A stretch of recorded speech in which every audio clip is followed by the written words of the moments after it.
Okay, so now we're going to do a brief tutorial on how to use a multimeter. You want to make sure that it's a multimeter because you want to be measuring your voltage and your current, or amps. So to start off, you want to make sure it's in the off position, and then you take your black lead, plug it into the black COM port here, and then you take the red and plug it into, you can see a V here for voltage, so I plug it into here. You've got the positive and the negative leads, and you turn it on to the volt over here. If you're measuring something between 20 and 200 volts, I go with the 200. So then you take your leads, the red's positive, you put that onto the positive, the black is negative, and you put that onto the negative. And then you've got your circuit, and it'll give you the reading. So before you take them out, put it back to off, remove the leads, and you've just measured your voltage. Now to measure the current, or amps, you do the exact same thing with the black lead. You put it back into the COM port, and you take the red one and put it into the amp over here. A standing for amp. And now you take this, and instead of putting it to the voltage area, you're going to put it into the amp area. So that's the A over here. So you bring it down, and you've got it right there. And you want to make sure that it's on the DC side, which volts and amps over here are both on the DC side. So now you've got the proper port here, and you've got the proper dial here, and you do the exact same thing measuring the voltage. You just take the red for the positive and the black for the negative, and then you've got your circuit and you've got your reading. And again, before you turn it off, or before you remove the leads, turn it off, pull them out, and you're done.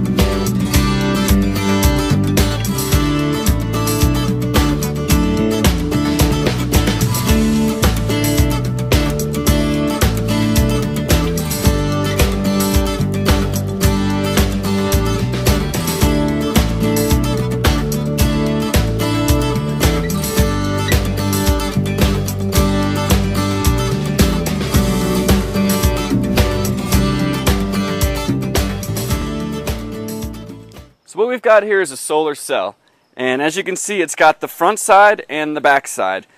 There are electrodes on the front, which is where the flow of electrons leaves the panel, and then on the back side there are 3 contact points, which we'll be getting into further on how to work with those.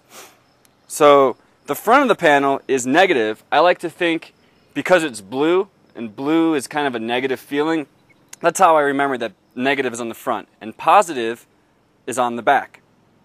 So in order to test this, you want to put these leads, the negative one, which is black, on the front, and the positive one, which is red, on the back.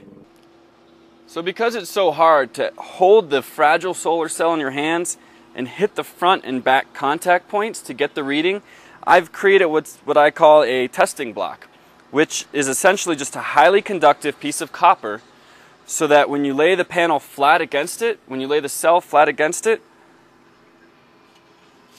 you'll get the same reading by touching this point as you will by touching the back contact. And it's essentially just a piece of copper, and it's just attached to a substrate and a little resting block here, just with 2 screws. Nothing fancy.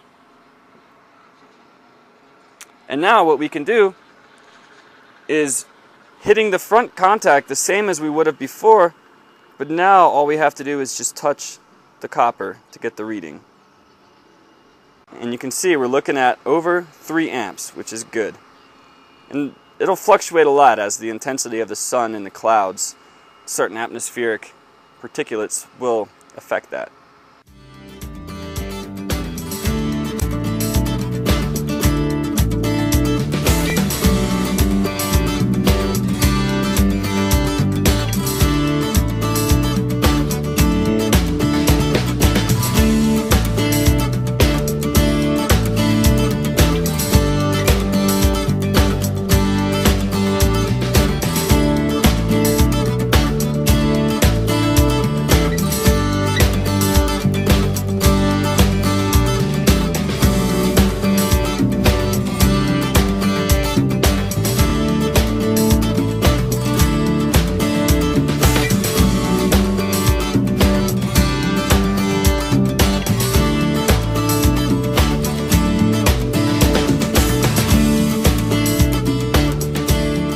Alright, well we're here now with our panel box, which as you can see I constructed it off scene a little bit.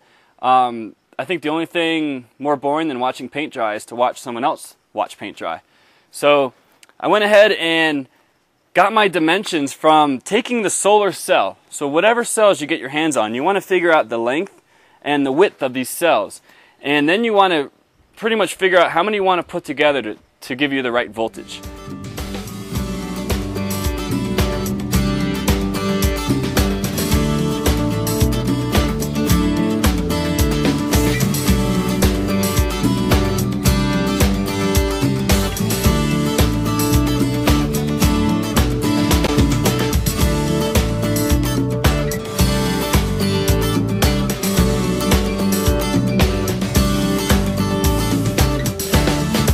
Well, our cells, we wanted to get up to 18 volts, so we had to put 36 of them in series.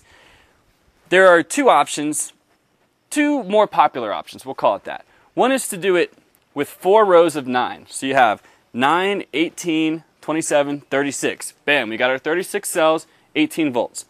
The other option would be to do 3 rows of 12. So you go 12, 12, and 12, so it gives you 36. You know, either one would work just fine.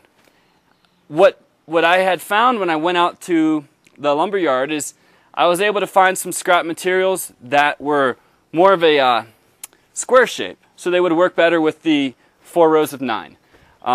That's pretty much the only reason I didn't do 3 rows of 12. And again, if you find a longer, skinnier piece of wood and you want to use that, feel free. So that was my limitations there.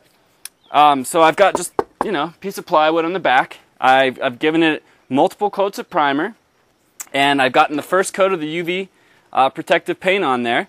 So as you can see, a little bit of the primer is still bleeding through, so I'm going to want to go back and give it one more coat at least. And like I said in the intro, the more coats the better. You don't ever want to you know, undercoat it, because this is your main sealant against the forces of nature. And you know, if one thing's gonna last, it's the cells are gonna last a long time. So you want to make sure that that wood can keep up with it.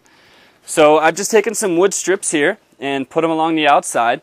That basically provides a little bit of an enclosure that the cells can be inside of, because you really want to protect them from the elements as well. I chose to just go ahead and glue them down and then put a C-clamp on them just to keep them in place. I'm going to go back later and screw them when I have the actual plexiglass on top, but you know, I didn't want just to have a bunch of screws sticking out everywhere, so I figured I'd just glue them down now, thin strip of glue, just a little bead, and then when I go back and screw them, they'll already be in place, and then it'll just give a more aesthetic appearance to it. So essentially, once you've built this and you've got it painted, you take what is called your substrate, and this you want to make sure that it is small enough to fit inside of the panel box, but then big enough to accommodate your cells. This is what the cells are going to be attached to. So this is big enough to accommodate 9 cells like this and 4 wide. That is the main thing that you need to make sure. If the cells are sticking out, it's not going to work. So you essentially build this, same process. You want to make sure it's primed and painted, and this is going to be where the cells will attach to, and then you're going to attach this to the panel box.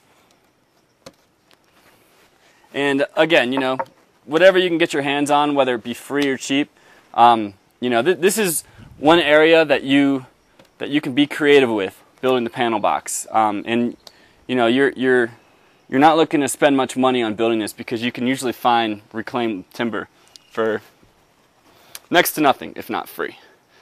So this next portion here is the front cover.